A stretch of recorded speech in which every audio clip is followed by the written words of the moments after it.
नमस्कार दोस्तों, स्वागत है आप सभी का एक बार फिर से टॉप गैलेंट अकेडमी पर। मैं प्रसून दुबे आप सभी के समक्ष लेकर आया हूँ लेक्चर 2। जिसने लेक्चर 1 ना देखा हो वो देख लीजिएगा, उसके बाद लेक्चर 2 को देखिएगा। और हमारा टारगेट आप सभी को पता होना चाहिए, हमारा टारगेट है टारगेट रेलवे एग्जाम्स 2025, यानी कि 2024 और 2025 में जो रेलवे के एग्जाम्स होने वाले हैं, जिनमें से प्रमुख एग्जाम्स आपको पता है ALP, technician, RPF, RPF constable, RPF SI, NTPC, graduate level और अंडर ग्रेजुएट लेवल, और साथ में ग्रुप डी को टारगेट कर रहे हैं। उसी क्रम में हम आज जीके जीएस की सेकंड क्लास लेके आए हैं आपके लिए, और आज हम चर्चा करेंगे प्रमुख व्यक्तित्व। प्रमुख व्यक्तित्व से अभी तक रेलवे में जितने भी क्वेश्चंस पूछे गए हैं, सभी क्वेश्चंस की आज चर्चा हम इस क्लास में करेंगे, तो आप सभी लोग हमारे साथ बने रहें। चलिए तो शुरू करते हैं क्लास को। ये रहा आपका पहला क्वेश्चन। एक अंधे कवि थे जिन्होंने अपने सूरसागर नामक संग्रह में कृष्ण की महिमा का गायन था। देखिए, अंधे कहा गया है, सूरदास, चैतन्य, विद्यापति, वीरदास। अंधे की बात की गई है तो अंधे को आपको पता है, अंधे को उपाधि दी जाती है सूरदास की, यानी इस सवाल का सही आंसर है सूरदास। ये हिंदी के एक बहुत बड़े कवि थे, हिंदी के एक बहुत बड़े कवि थे, और इन्होंने कृष्ण भक्ति के ऊपर कृष्ण भक्ति के ऊपर अपनी रचनाएँ लिखी हैं। कृष्ण भक्ति के ऊपर इन्होंने रचनाएँ लिखी हैं, पूछ ले किस भाषा में लिखी हैं, तो याद रखना इन्होंने अपनी सारी कविताएँ, कृतियाँ किस भाषा में लिखी हैं, तो ब्रज भाषा में लिखी हैं। और इनकी कुछ चीज़ अगर बात करें इनके जन्म और मृत्यु, तो उसका कोई सही प्रमाण नहीं प्राप्त होता है, लेकिन इनकी ब्रज भाषा में लिखी गई 3 रचनाओं को आप ज़रूर याद रखेंगे। एक का नाम है सूर सारावली, एक रचना का नाम है सूर सारावली, एक रचना का नाम है आपका सूर सागर, और एक रचना का नाम है इनका साहित्य लहरी। क्या नाम है? साहित्य लहरी। तो इतने क्वेश्चन आपके सूरदास जी से बन सकते हैं। देखिएगा, हम क्वेश्चन तो डिस्कस करेंगे ही करेंगे, और उस क्वेश्चन के साथ उसके लगभग संभव जितने क्वेश्चन आगे बन सकते हैं उनकी चर्चा भी करेंगे। एक बात का विशेष ध्यान रखें, अगर इस क्लास की पीडीएफ चाहिए हो तो आप हमारे टेलीग्राम चैनल को ज्वाइन कर लीजिए। वहां आपको मैथ की क्लास की भी पीडीएफ मिलेगी, यानी जितनी भी चीजें हमारे ग्रुप उससे संबंधित होंगी चैनल से, वो सारी पीडीएफ आपको मिलेंगी। टेलीग्राम चैनल का नाम है टॉप गैलेंट अकेडमी। अगर आपको ना मिले तो आप डिस्क्रिप्शन में लिंक मौजूद है, उससे भी क्या कर सकते हैं, आप ज्वाइन कर सकते हैं। चलिए तो चलते हैं अगले क्वेश्चन के ऊपर, और ये रहा आपका अगला क्वेश्चन। भारत रत्न पुरस्कार के प्रथम प्राप्तकर्ता और स्वतंत्र पार्टी 1959 के संस्थापक कौन थे? सी राजगोपालाचारी, के एम मुंशी, जगजीवन राम, बलदेव सिंह। तो इस सवाल का सही उत्तर है सी राजगोपालाचारी। ये जो थे भारत रत्न के प्रथम प्राप्तकर्ता थे, और स्वतंत्र पार्टी के संस्थापक भी थे, जिसकी स्थापना इन्होंने 1959 में की थी। अब कुछ फैक्ट जान लेते हैं। भारत रत्न जो है वो भारत का सर्वोच्च सम्मान है। भारत रत्न जो है वो भारत का क्या है? भारत का सर्वोच्च सम्मान है। इससे बड़ा कोई सम्मान भारत में नहीं दिया जाता है। और किसके लिए दिया जाता है, तो ध्यान रखना, ये राष्ट्रीय सेवा के लिए दिया जाता है। राष्ट्रीय सेवा के लिए ये प्रदान किया जाता है। इसकी स्थापना कब की गई थी, तो भारत रत्न की स्थापना की गई थी 2 जनवरी 2 जनवरी 1954 को। और 1954 में पहली बार ये 3 व्यक्तियों को दिया गया था, जिसमें से एक व्यक्ति का नाम था सी राजगोपालाचारी, जिनका पूरा नाम है चक्रवर्ती चक्रवर्ती राजगोपालाचारी। दूसरे व्यक्ति थे जिनका नाम था डॉक्टर सर्वपल्ली राधाकृष्णन। क्या नाम था? Doctor doctor Sarvepalli Radhakrishnan. और तीसरे व्यक्ति का नाम था एस वेंकट रमन। क्या नाम था?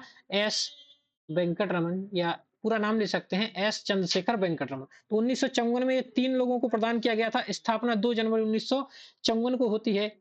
आपको ध्यान रखना, सी राजगोपालाचारी स्वतंत्र भारत के पहले गवर्नर जनरल थे। स्वतंत्र भारत के पहले गवर्नर जनरल हो जाते हैं। पहले गवर्नर जनरल हो जाते हैं। और एक बात जो क्वेश्चन में ही दी गई है कि ये स्वतंत्र पार्टी 1959 के क्या थे? संस्थापक भी थे। तो इतनी बातों का आपको ध्यान रखना है। चलिए नेक्स्ट क्वेश्चन की बात कर लेते हैं। ये रहा आपके सामने। बिंदेश्वर पाठक इनमें से किससे संबंधित हैं? बिंदेश्वर पाठक इनमें से किससे संबंधित हैं? बचपन बचाओ आंदोलन, महिमा आंदोलन, कृषि समुदाय, सुलभ शौचालय आंदोलन। तो ये किससे संबंधित है सर? ये सुलभ शौचालय से आंदोलन से संबंधित है। सुलभ शौचालय आंदोलन से यह क्या है? संबंधित हैं। इनके बारे में एक फैक्ट और याद रखिएगा, 1970 में इन्होंने सुलभ इंटरनेशनल की स्थापना की। सुलभ इंटरनेशनल की क्या की थी? स्थापना की थी। स्थापना की थी। अगर इनके जन्म की बात की जाए कि बिंदेश्वर पाठक का जन्म कब हुआ था, तो याद रखना 2 अप्रैल 1943 को। कब हुआ था? 2 अप्रैल 1943। इतने फैक्ट आप अपनी कॉपी पर छाप लीजिएगा इस क्वेश्चन से। नेक्स्ट क्वेश्चन की बात करेंगे, ये रहा आपके सामने। विकीलीक्स के सह संस्थापक किस देश के कंप्यूटर प्रोग्रामर हैं? ऑस्ट्रेलिया, रूस, यूएसए या यूके? तो विकीलीक्स के सह संस्थापक कौन है? तो आपका नाम इसमें नाम मिस हो गया है, मैं लिख देता हूँ। सह संस्थापक जूलियन अंसाजी। क्या नाम है? Julian Julian Assange. ये नाम मिस हो गया है, टाइपिंग मिस्टेक है। जूलियन अंसाजे किस देश के कंप्यूटर प्रोग्रामर हैं? तो याद रखना जूलियन अंसाजे जो हैं वो ऑस्ट्रेलिया देश के क्या हैं? कंप्यूटर प्रोग्रामर हैं। ध्यान रखना इनके बारे में। और 2007 में, कब? 2007 में इन्होंने एक किताब लिखी थी और एक अवार्ड इन्हें मिला था जिसका नाम है economist freedom of economist freedom of expression award. Economics freedom of expression award इन्हें क्या किया गया था? दिया गया था। 2016 में इन्हें पकड़ा भी गया था। किसके आरोप में? तो अमेरिका में जासूसी अधिनियम का उल्लंघन करने में। जासूसी अधिनियम का उल्लंघन करने के चक्कर में इन्हें क्या किया गया था? जासूसी अधिनियम का उल्लंघन करने के चक्कर में इन्हें पकड़ा भी गया था। पकड़ा भी गया था। तो इतनी बातें आपको इस क्वेश्चन से याद रखनी। चलिए नेक्स्ट क्वेश्चन की बात कर लेते हैं। ये रहा आपके सामने। चलिए 1 मिनट, सॉरी 1 मिनट। चलिए नेक्स्ट क्वेश्चन ये रहा आपके सामने। क्वेश्चन है, चार्ल्स कोरिया कौन थे? चार्ल्स कोरिया कौन थे? एक प्रसिद्ध नाटककार थे, एक प्रसिद्ध कवि थे, एक फिल्म निर्माता थे या एक प्रसिद्ध वास्तुकार थे? तो चार्ल्स कोरिया के बारे में आपको बताना है। तो चार्ल्स कोरिया कौन थे? तो यह एक प्रसिद्ध वास्तुकार थे। कौन थे? एक प्रसिद्ध वास्तुकार हुआ करते थे चार्ल्स कोरिया। इन्होंने भोपाल में, कहा? भोपाल में, मध्य प्रदेश की राजधानी भोपाल में भारत भवन का डिजाइन बनाया। भारत भवन का डिजाइन तैयार किया सन 1982 में। और दिल्ली में इन्होंने ब्रिटिश काउंसिल, क्या? ब्रिटिश काउंसिल की स्थापना की, मतलब उसका डिजाइन तैयार किया। और इसके बाद आपको याद रखना गांधी मेमोरियल जो दिल्ली में मौजूद है, गांधी मेमोरियल, और गांधी मेमोरियल के साथ ही आगा खां म्यूजियम का क्या किया? सबका डिजाइन इन्होंने तैयार किया। यानी कि ये क्या है? एक वास्तुकार हैं जिन्होंने इसका डिजाइन तैयार करके दिया है। चलिए, तो इंपॉर्टेंट क्वेश्चन ये बन जाता है। ये तो पीएससी में भी पूछा गया, एमपीपीएससी में, कि भारत भवन का निर्माण किसने किया था, यानी डिजाइन किसने तैयार किया था? तो चार्ल्स कोरिया ने ये डिजाइन तैयार किया था। चलिए नेक्स्ट क्वेश्चन की बात करेंगे। ये रहा आपके सामने। निम्नलिखित में से कौन से एक प्रमुख मनोवैज्ञानिक थे? Oliver Goldsmith, Niels Bohr, Sigmund Freud और आइजैक न्यूटन? तो अगर मनोवैज्ञानिक की बात आएगी तो मनोवैज्ञानिकों में सबसे बड़े मनोवैज्ञानिक कौन थे? Sigmund Freud. कौन थे? Sigmund Freud. और इन्होंने एक पुस्तक लिखी थी, कब? 1900, सन 1900 में इन्होंने एक पुस्तक लिखी। पुस्तक का नाम क्या था? तो छाप लीजिएगा, इंटरप्रिटेशन ऑफ ड्रीम्स। क्या नाम था? इंटरप्रिटेशन ऑफ ड्रीम्स इनकी पुस्तक का नाम था। इंटरप्रिटेशन ऑफ ड्रीम्स इनकी पुस्तक का नाम था। इन्होंने व्यक्तित्व के गत्यात्मक पक्ष के बारे में बताया और उसके 3 प्रमुख अवस्थाओं का वर्णन किया था। 3 प्रमुख अवस्थाएं बताई थी इन्होंने मस्तिष्क की। किसकी? मस्तिष्क की 3 प्रमुख अवस्थाएं बताई थी। एक का नाम दिया गया था इदम, दूसरा अहम और तीसरा परम अहम। परम अहम। तो इनसे भी क्वेश्चन पूछा जा सकता है कि सिगमंड फ्राइड ने मस्तिष्क की कितनी अवस्थाएं बताई? तो 3 बताई, इदम, अहम और परम अहम। इदम, अहम और परम अहम। चलिए नेक्स्ट क्वेश्चन की बात करेंगे। ये रहा आपके सामने। किसने प्रशासनिक प्रबंध विचारधारा के विरुद्ध वैज्ञानिक प्रबंधन विचारधारा का प्रस्ताव प्रस्तुत किया था? किसने प्रशासनिक प्रबंध विचारधारा के विरुद्ध वैज्ञानिक प्रबंध विचारधारा का प्रस्ताव प्रस्तुत किया था? Henri Fayol, Frederick Taylor, Peter Drucker, Max Weber? तो अगर इस क्वेश्चन के आंसर की बात की जाए तो इस क्वेश्चन का आंसर है फ्रेडरिक टेलर। किसने किया था? तो प्रशासनिक प्रबंध विचारधारा के विरुद्ध इन्होंने वैज्ञानिक प्रबंध विचारधारा, कौन सी विचारधारा दी थी? वैज्ञानिक प्रबंध विचारधारा को इन्होंने क्या किया था? विकसित किया था। ठीक है ना, ध्यान रखना इस बात को। इसी विचारधारा को आजकल क्या कहा जाता है? तो इसी विचारधारा को आजकल क्लासिकल विचारधारा के नाम से, फिलोसफी के नाम से जाना जाता है। इस बात का आपको ध्यान देना। चलिए नेक्स्ट क्वेश्चन की बात करेंगे। क्वेश्चन है आपका, पहली बार किसने लाइक क्यूर्स नहीं, like cures, like cures like, इसने लाइक क्यूर्स लाइक होम्योपैथी सिद्धांत प्रस्तुत किया था। तो अगर होम्योपैथिक सिद्धांत की बात की जाए तो ऑप्शन है Hippocrates, Samuel Hahnemann, George Vithoulkas, Samuel Kast. तो इसका सही आंसर है सैमुअल हेनीमैन। क्या है? सैमुअल हेनीमैन ने क्या किया था? होम्योपैथी, होम्योपैथी का सिद्धांत, होम्योपैथी का सिद्धांत का सिद्धांत प्रतिपादित किया था, प्रतिपादित किया था। अगर इनकी बात करें सैमुअल हेनीमैन, तो इनका जीवन काल जो है वो है 1755 से लेकर 1843, ठीक है ना। और इन्हीं ने होम्योपैथी का कौन सा सिद्धांत, लाइक क्यूर्स लाइक, इसका नाम याद रखना, लाइक, लाइक क्यूर्स लाइक सिद्धांत, ये किससे संबंधित है? तो याद रखिएगा होम्योपैथी से। किससे? होम्योपैथी से संबंधित है। चलिए नेक्स्ट क्वेश्चन की बात करेंगे, ये रहा आपके सामने। क्वेश्चन है आपका, किसने किसने किसने तीन अवस्था वाले ट्रैफिक सिग्नल का 1923 में पेटेंट किया? Garrett Morgan, JP Knight, George instrument, Robert Adler. तो याद रखना, सीधा याद रखिएगा।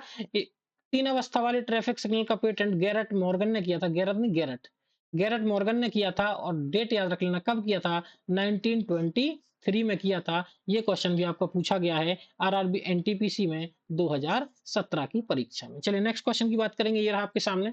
बांग्लादेश का राष्ट्रगान, बांग्लादेश का राष्ट्रगान आमार सोनार बांग्ला की रचना किसने की थी?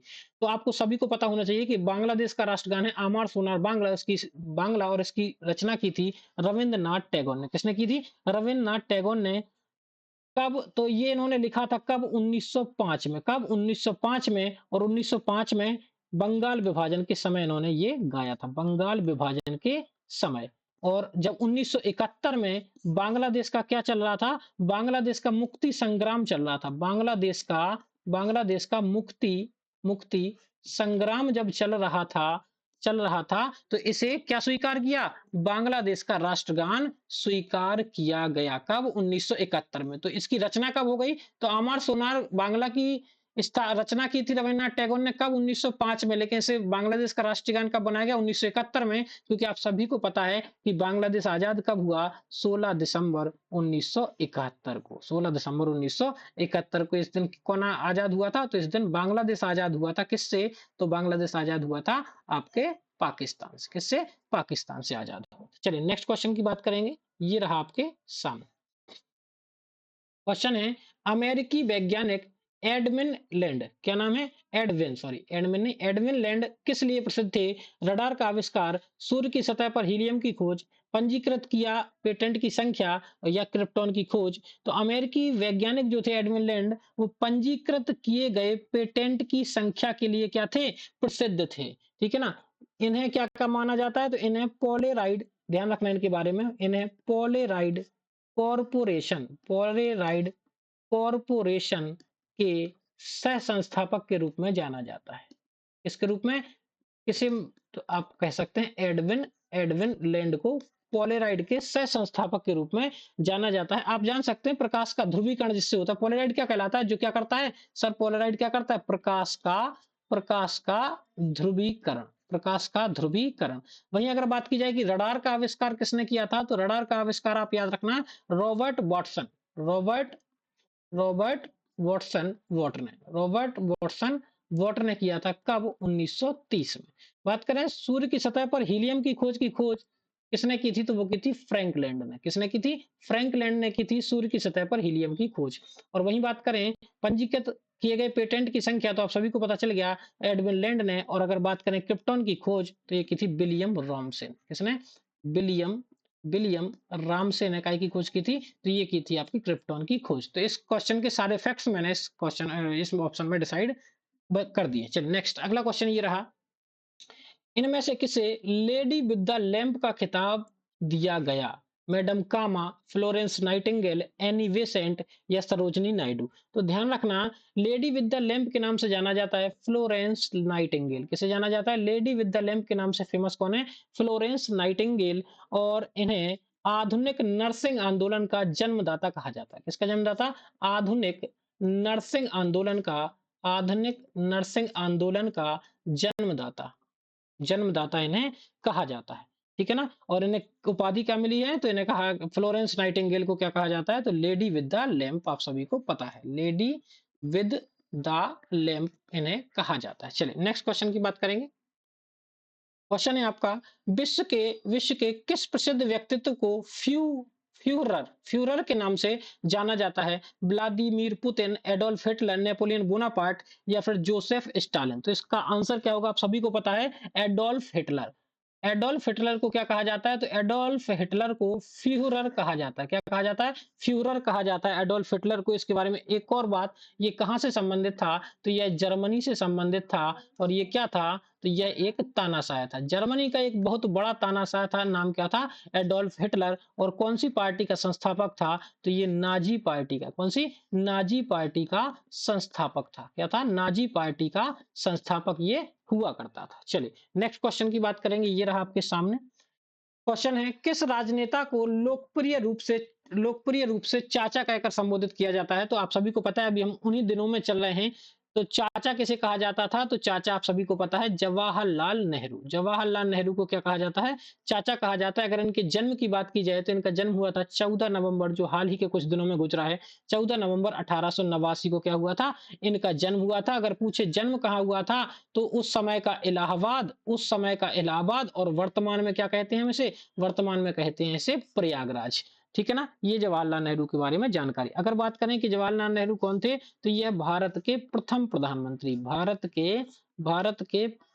प्रधानमंत्री थे। और अगर पूछ ले कि भारत के सबसे लंबे समय तक कार्यकाल किसने किया, तो प्रधानमंत्री के रूप में पीएम के रूप में सबसे लंबा कार्यकाल भी किन्होंने किया? पीएम के रूप में सबसे सबसे लंबा कार्यकाल बात करें किसने पूरा किया, तो आप कह सकते हैं जवाहरलाल नेहरू ने। कितने दिन? लगभग लगभग मैं बता रहा हूं, लगभग 17 साल। लगभग 17 साल।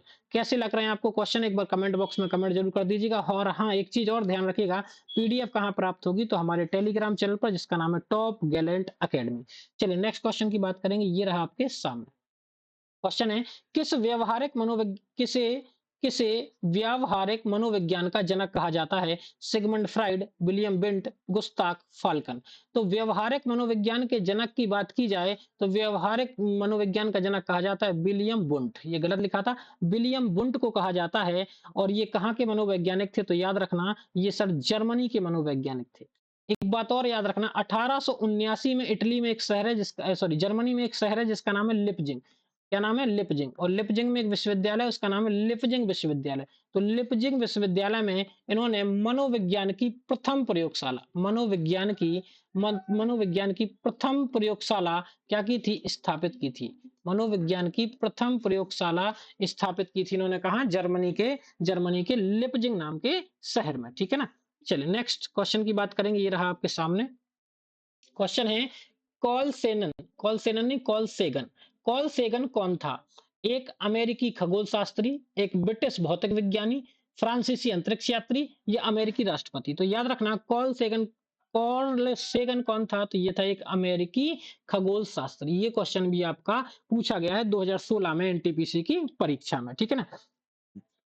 नेक्स्ट आगे बात करें, इन्होंने एक स्थापना की थी किसकी? तो इन्होंने एक सेटी नामक संस्था, किसकी? सेटी नामक संस्था की क्या की थी? स्थापना की थी। सेटी नामक संस्था की इन्होंने स्थापना की थी। और ये किस लिए बनाई गई थी? तो पृथ्वी से बाहर ब्रह्मांड में जीवन की खोज के लिए। किसके लिए? ब्रह्मांड में जीवन की खोज के लिए क्या बनाई गई थी? सेटी नाम की संस्था। जो किसने बनाई थी? कॉर्ल लिख देता हूं मैं, कॉर्ल सेगन ने। किसने बनाई थी? कॉर्ल सेगन ने। चलिए नेक्स्ट क्वेश्चन की बात करेंगे। ये रहा आपके सामने, बेनजीर भुट्टो कौन थी? क्या पूछा गया है? बेनजीर भुट्टो कौन थी? पाकिस्तान की 11वीं प्रधानमंत्री, पाकिस्तान की दूसरी प्रधानमंत्री, पाकिस्तान की 5वीं प्रधानमंत्री या पाकिस्तान की 8वीं राष्ट्रपति? तो बेनजीर भुट्टो कौन थी? पाकिस्तान की 11वीं प्रधानमंत्री। यानी कि सवाल का ए ऑप्शन बिल्कुल सही हो जाता है। अगर बात करेंगे कौन थी, तो ये Pakistan Pakistan Peoples Party, triple P क्या कहा जाता है? पाकिस्तान पीपुल्स पार्टी उसकी कौन थी? तो उसकी अध्यक्ष थी। कौन थी? अध्यक्ष हुआ करती थी। नेक्स्ट एक और इनके बारे में बात करें तो इन्होंने 1988 से लेकर 1990 तक क्या संभाला? प्रधानमंत्री का पद संभाला। ठीक है ना? 1900 उसके बाद ये बाद में एक बार और बनी, कब बनी तो याद रखना 19 अक्टूबर 1993 से 5 नवंबर, कब 5 नवंबर 1996 तक भी ये क्या रही, पीएम रही। और कौन से नंबर की, क्योंकि नंबर भी पूछ लिया, तो ये 13वें नंबर की क्या रही, 13वें नंबर की पीएम रही। कहाँ की, पाकिस्तान की। तो बेनजीर भुट्टो के बारे में आप इतने फैक्ट्स को याद रखिएगा। नेक्स्ट क्वेश्चन की बात करेंगे। नि, निम्न में से कौन मद्रास की मोजन नहीं, मद्रास की मोजार्ट, थोड़ा सा टाइपिस्ट की गलती है, सुधार लीजिएगा। निम्न में से कौन मद्रास की मोजार्ट के रूप में लोकप्रिय हैं? भारद्वाज, राजा, अनिरुद्ध रविचंद्रन, ए आर रहमान। तो सवाल का सही आंसर हो जाएगा ए आर रहमान। ये कौन है? तो सर ये जो है एक संगीतकार गायक है। कौन है? यह एक संगीतकार गायक है और इन्हें मद्रास का मोजार्ट कहा जाता है। ठीक है ना।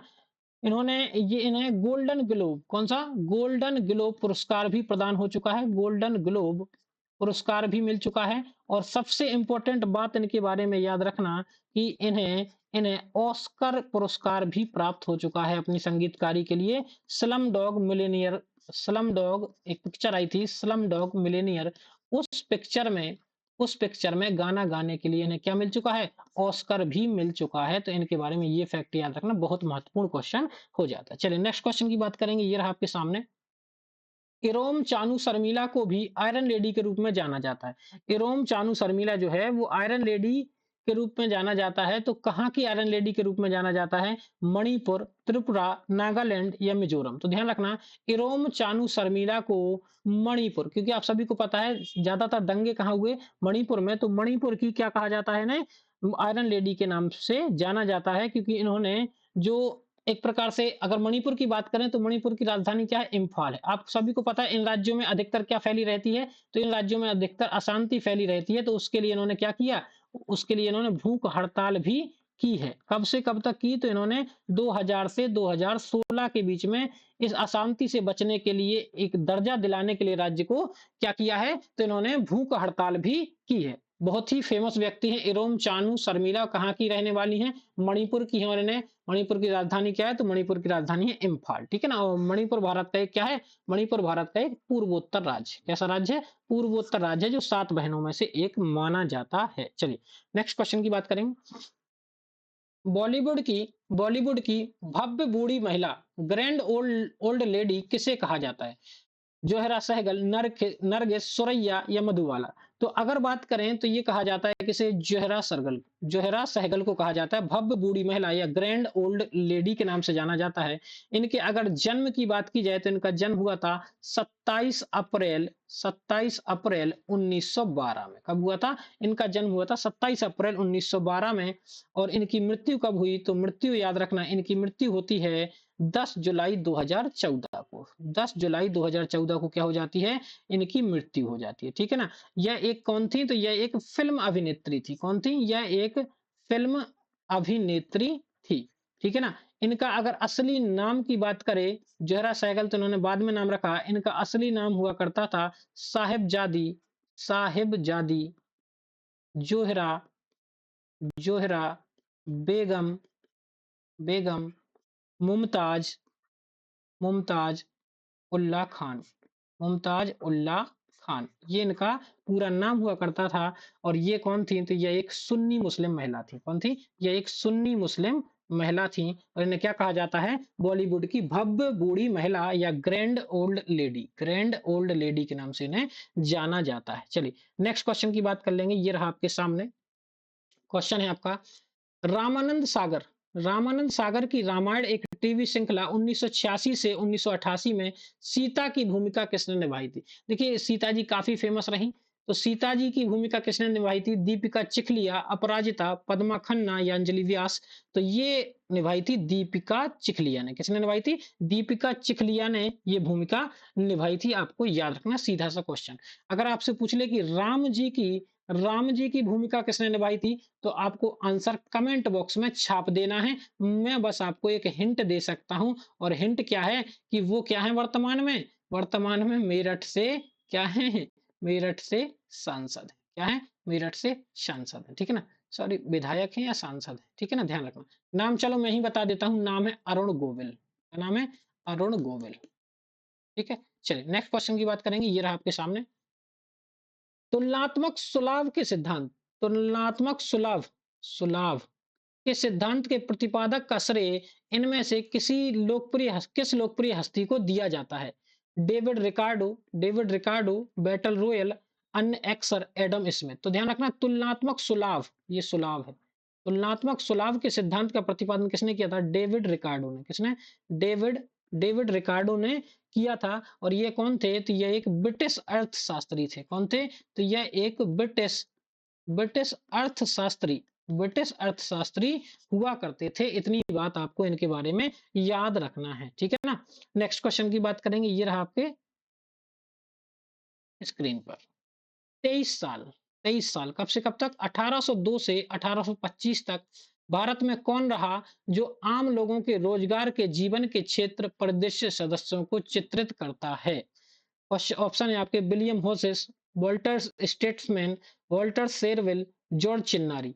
तो 23 साल तक भारत में कौन रहा? विलियम होजेस जो 1802 में आया था और 1825 तक भारत में रहा। और इन्होंने, और ये कहाँ का था? तो ध्यान रखना, सॉरी इसका आंसर, एक मिनट मैंने गलत बता दिया आपको, विलियम होजेस नहीं, गलत बोल गया हूं मैं, सॉरी। इसका आंसर है जॉर्ज चिन्नारी। और ये कहाँ का था? तो जॉर्ज चिन्नारी ये लंदन का था। जन्म की बात की जाए तो इसका जन्म हुआ था 1774 में। इन्होंने अपना अधिकांश समय कहाँ? भारत भारत और चीन में गुजारा। अधिकांश समय कहाँ गुजारा? भारत में और चीन में गुजारा। किसने? जॉर्ज चिन्नारी ने, ठीक है ना। भारत में इसने कितने साल गुजारे? 23 साल।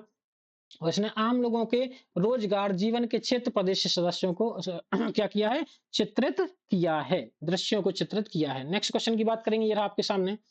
इनमें से किस चिकित्सक ने भारत आकर 1794 से 1815 तक बंगाल मेडिकल सर्विस में कार्य किया और भारत के कई विभिन्न क्षेत्रों में महत्वपूर्ण सर्वेक्षण एवं खोजें की?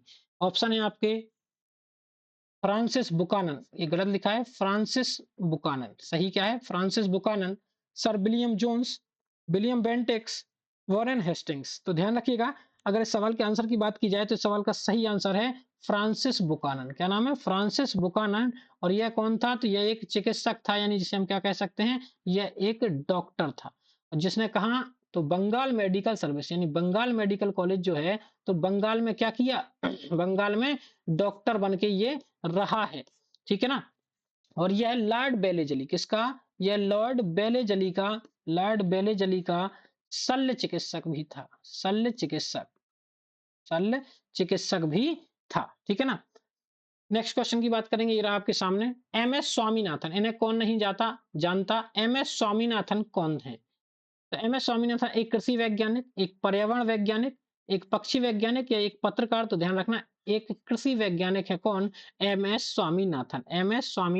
ध्यान रखना, अगर आपसे पूछ ले कि हरित क्रांति का जनक किसे कहा जाता है, क्वेश्चन क्या आता है?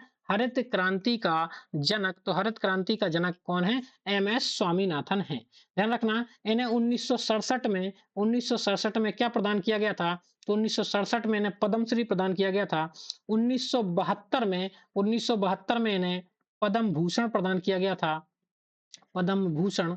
और 1989 में इन्हें पद्म विभूषण, क्या पद, यानी कि इन्हें सारे सम्मान मिल चुके हैं, सारे पद्म पुरस्कार, यानी तीनों पद्म पुरस्कार इन्हें प्राप्त हो चुके हैं, ठीक है ना। इतना हमें याद रखना। चलिए नेक्स्ट क्वेश्चन की बात करेंगे, ये रहा आपके सामने। नेक्स्ट क्वेश्चन ये रहा। वह प्रथम भारतीय कवि कौन थे जिन्होंने वाशिंगटन डीसी में स्थित लाइब्रेरी ऑफ कांग्रेस में अपनी कविताओं को रिकॉर्ड करने के लिए आमंत्रित किया गया था? विनय कुमार, रविंद्र भट्टाचार्य, गोपाल कृष्ण या अभय के? तो ध्यान रखना, यह अभय के को कहाँ बुलाया गया था? वॉशिंगटन डीसी में स्थित लाइब्रेरी ऑफ कांग्रेस में इन्हें बुलाया गया था। और यह कौन थे? एक भारतीय कवि थे और राजनयिक, भारतीय कवि और राजनयिक, ये राजनयिक हुआ करते थे। इनके बारे में याद रखना, इनकी कुछ पुस्तकें आप याद रखना, इनकी पुस्तकें, तो इनकी पुस्तक, एक पुस्तक है आपकी, एक पुस्तक इनकी है, आप नाम याद रखेंगे उसका, river valley to silicon valley. क्या नाम है? River valley to silicon valley इनकी एक पुस्तक का नाम आपको याद रखना है। उसके बाद एक और पुस्तक है इनकी कलर्स ऑफ सोल। क्या है? Colours of soul, colours of soul, ठीक है। और एक और पुस्तक आप याद रखेंगे, 10 question of the soul, 10 questions, 10 questions of the soul, ठीक है ना। तो ये इंपॉर्टेंट व्यक्ति हैं अभय के, जिन्हें वॉशिंगटन डीसी में काय के लिए बुलाया गया था, लाइब्रेरी ऑफ कांग्रेस में अपनी कविताओं को रिकॉर्ड करने के लिए आमंत्रित या बुलाया गया था। नेक्स्ट क्वेश्चन इंपॉर्टेंट, इनमें से किसे मिसाइल मैन ऑफ इंडिया, इनमें से किसे मिसाइल मैन ऑफ इंडिया के नाम से जाना जाता है? भीष्म साहनी के, Sivan CV Raman, doctor APJ Abdul Kalam. तो सभी को पता है कि मिसाइल मैन ऑफ इंडिया किसे कहा जाता है? डॉक्टर एपीजे अब्दुल कलाम। अगर बात करें तो 2015 में इनकी मृत्यु हो जाती है, कहाँ? तो आप सभी को पता है शिलोंग में। और ये एक महान आत्मा, ऐसे व्यक्तियों को महान आत्मा ही कहा जाएगा। 1997 में इन्हें क्या प्राप्त हुआ? तो 1997 में इसे इन्हें भारत रत्न से नवाजा गया, और यह देश के क्या रह चुके हैं? देश के राष्ट्रपति भी रह चुके हैं। और जो दूसरा परमाणु परीक्षण था, यानी कि जो दूसरा, पहला और दूसरा परमाणु परीक्षण था, वो इन्हीं की देख रेख में कराया गया था। इतना आपको याद रखना है, ठीक है। नेक्स्ट क्वेश्चन की बात करेंगे, नेक्स्ट और आज की क्लास का अंतिम क्वेश्चन। निम्नलिखित में से कौन 2011 में 969 railway engineer regiment of territorial army, जिसे टीए कहा जाता है, टेरिटोरियल आर्मी में शामिल हुई थी? वह भारतीय सेवा की पहली महिला जवान थी। सीता साहब, अमृता देवी, छवि राजावत, सापेर शांति तिग्गा। तो भारतीय सेवा की पहली महिला, भारतीय सेवा नहीं, भारतीय सेना की पहली महिला जवान कौन थी? नाम याद रखना, सापेर शांति तिग्गा। 2011 में 969 railway engineer regiment of territorial army थी, उसमें शामिल हुई थी। लेकिन 2013 में इनकी अज्ञात कारणों से क्या हो, इनका अपहरण कर लिया जाता है। इनका 2013 में क्या कर लिया जाता है? अपहरण। और इन्हें बाद में 2013 में एक रेलवे पोस्ट से बंधा हुआ पाया गया। रेलवे पोस्ट से, बताइए कितनी गलत तरीके से इनकी हत्या हुई। तो ये थे आज के हमारे क्वेश्चन सारे। इन क्वेश्चंस में हमने क्या डिस्कस किया? तो आप सभी को पता है कि हमने हमने प्रमुख व्यक्तित्व कवर किए, जो कौन सी परीक्षाओं में पूछे गए, जो पूछे गए हैं रेलवे की परीक्षाओं में।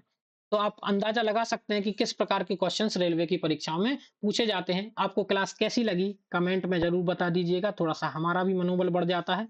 खैर, आप कमेंट नहीं भी करेंगे तब भी क्लास आपके लिए रेगुलर आएगी और अच्छे से अच्छा कंटेंट आएगा। विश्वास मानिए, जो क्लासेस मैं लेके आ रहा हूँ उसमें केवल वही कंटेंट आपको मिलेगा जो पेपर की दृष्टि से महत्वपूर्ण है। ऐसा कोई भी कंटेंट नहीं आपको मिलेगा, कोई भी ऐसा कंटेंट जो आप पेपर से संबंधित ना हो। केवल मैं, क्योंकि आजकल मास्टर क्या करते हैं, आजकल मास्टर क्लास इसीलिए ला रहे हैं, कठिन कठिन क्वेश्चन इसीलिए कराते हैं ताकि उनका कोर्स बिक जाए। सर, हमें कोई कोर्स नहीं बेचना, हमें बच्चों का सिलेक्शन कराना, हमारा टारगेट ही क्या है? सिलेक्शन। और आपने हमारे एकेडमी की टैगलाइन भी देखी होगी, श्रेष्ठता, श्रेष्ठता स्वयं भूयात। तो आप इसका मतलब जानते ही होंगे, श्रेष्ठता हम स्वयं ही लेके आएंगे। तो हमें ज्यादा चक्करों में नहीं पड़ना है, हम सीधी सीधी अपनी पढ़ाई करेंगे। चलिए, आपके लिए नेक्स्ट क्लास में एक नया टॉपिक लेके आएंगे। लेक्चर 1 में हमने विश्व और भारत में प्रथम व्यक्तियों को पढ़ा था, आज प्रमुख व्यक्तित्व को पढ़ लिया। नेक्स्ट क्लास में एक बड़ा ही जोरदार टॉपिक आपके लिए लेके आएंगे। तब तक के लिए जय हिंद।